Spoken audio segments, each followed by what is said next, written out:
Say it again. So here we have, when we tuck our chin, what we can see is this line, the ligament here, the interspinous ligament that runs between the tips of the spinous processes, and it lights up this. And if we count down, there's 1, there's 2, the real prominent one, there's 3, which is semi-prominent, and then right past it is that spot in 4. That's the only one that I'm doing. Now, Jones lists a bunch of posterior points because it's a compendium of points, right? So there are all these things in there. I only occasionally, fairly rarely, use the C4 spinous process point.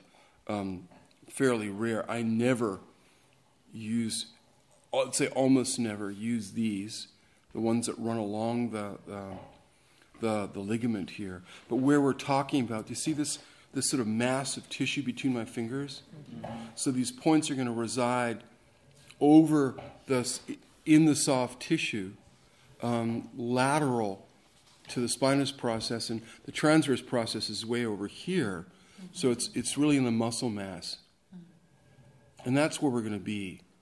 We're going to use one finger and just sort of run our hand up and find, there are always points in here.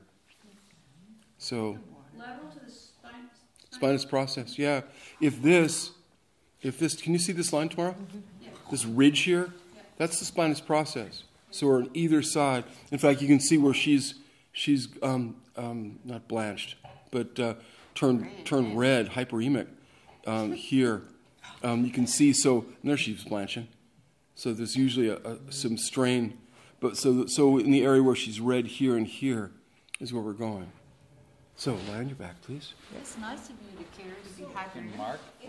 What's that? The muscle mass that, Thanks. that You're welcome. That calls you. It's not specific, precise to a vertebrae.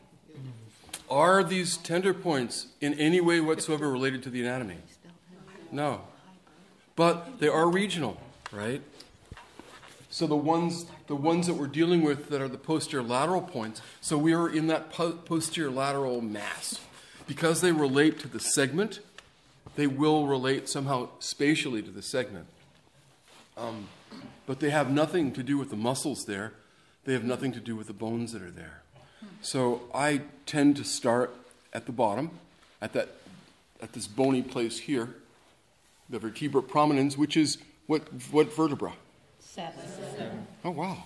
Great. I was going to say extra credit, but so We all cool. got it. Why? Just because we all got it? You guys can We don't all get extra credit? So you can just sort of gently sort of massage and work I'm using my middle fingers, and you'll find a place that's sort of knobby, fibrotic. You can feel energetically. This one I could scan this actually, and there's a hole right there where my finger is. I come on, and there's a spot, like a little grape that's embedded in her soft tissue mass. And when I press on it, it's pretty tender. It's okay. Yeah. I mean, Yeah. So that's just somewhere between C7 and C4 on the side there. I'm not even counting right now. I'm just really just feeling feeling where I am. And one segment below that, there's one on the opposite side. Yeah. So what you've got probably is that going on. That being sort of the old, an unfortunate choice of word, the old Indian burn. But it's a counter rotation. And it seems like stuff that's caught in counter rotation is usually the nastier of where two segments, where the brain loses two segments in the opposite way. So, well, I'll try here. Oh, that didn't work. I'll try here, and the whole thing goes like that, and the brain can't figure its way out of it because the data out are too contradictory, it seems. And I'm just getting used to where I am in this space, right? And we're just feeling our way through. And then further up, at the level of C2, the one on the right is kind of knobby, but the one on the left is really, so there's something going on at the C2 level where both sides are affected. The left is certainly way more prominent, right?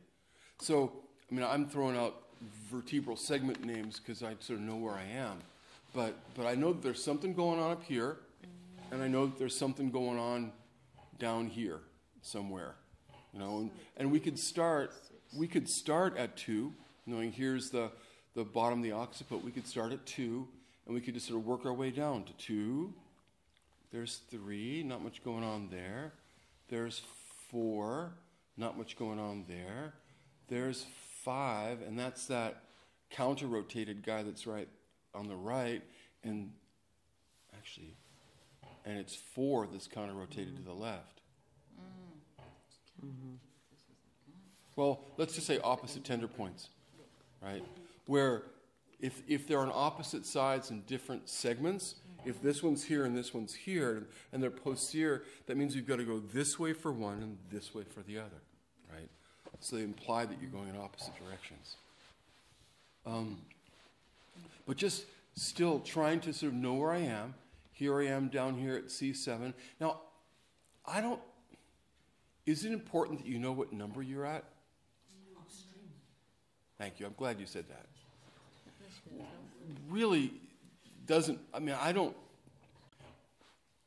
other than a couple obvious places, it doesn't serve you or the client to really be anal about, am I at C5? I mean, if you're taking notes and you're charting stuff, it might be necessary, but we're gonna find the point and treat it, right? And it doesn't matter where it is if we get our vectors right. If we know that we're sort of in the middle of the neck, then we know that there's sort of a middle amount of extension, a middle amount of rotation, a middle amount of side bending, right? That's all. So it's kind of cool that way. So I'm going to start with the one at the very top. And remember we talked about our axial extension? What did we talk about? Axial extension. Thank you. What does that mean? You're going to do that compression. Yeah. You bow it. It's bowing. It's a bowing. Her axial bowing. Yeah, it's an axial bowing, really. But because everybody's bending back, they call it extension. You could do axial flexion, too, right? It's like when you take a playing card and you squeeze the top, you're holding it, that's what you're doing. That's the axial. Yeah, you either do it in Well, it's extension if it goes backward and flexion if it goes forward. Like there are specific positional things that require extreme extension with axial extension superimposed, or flexion with axial extension, where we bring her in flexion and then from here bow her down like that, which would be axial extension superimposed upon spinal flexion, right? Just so we know what's going on, right? So C2 on the left was the one that spoke to us. Yeah, it's a nasty. I'm not even going in very hard. So I'm going to put her in the position as if it's a C2 transverse process, as if it's the one there. But I'm not. I'm staying on it with my opposite hand. Actually, I'm not. I'm going to stay with it on the same side. So I'm going to monitor it with my left hand and come around kind of far. I'm not holding her head up. It's just sitting in neutral, rotated left. I'm going to take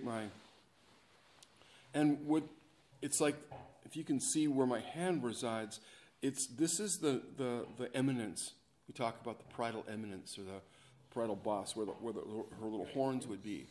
And I'm resting that in the hollow of my hand with my thenar eminence just above it. So if you look where my hand is coming, it's kind of along the midline of her head. So I'm just beneath it, and I'm locking my elbow in. I found the place here with full rotation, and I'm just dropping forward and leaning. And immediately that melts. Then you're holding the point on the other side. Yeah, I'm monitoring. My hand is barely touching her. My left hand is barely on. I'm going to take some different angles of this, maybe. That's a good chart. So you're leaning and your force is going down that way. Yeah. My force is headed toward her right knee. And I'm monitoring it. So if you notice, on this side, this hand is basically free. It's not doing anything. except monitoring the point. I've got my third finger on the point and listening, and it melted. It just melted. And the whole system and the whole dural tube and the membranous sacrum are working. Now, would it be possible to get seduced by all these phenomena? Yeah. And so we linger and, we go to bed at midnight again or something. No. So really, where's the sign that says do not linger? So we're really, But don't linger. So, well, when people linger, it's because they start looking at all the whole body phenomena. Keep your focus on the local point. When it becomes non-tender and you feel breath and flow, often there's a little tapping of the chi, a little chi pulse that's different than the blood pulse. That's kind of a cool thing to see. And you start to feel that the points kind of reverse its vortex and kind of come back out and kind of float out to the surface and just kind of breathe. When it happens locally, even though but what about the sacrum? And what about the dural tube? And what about the tent? It's like, just get off. So all the posterior points, you do that axle? No. No, just Only C2. C2. Okay. Yeah. Did y'all get that? Yep. Right?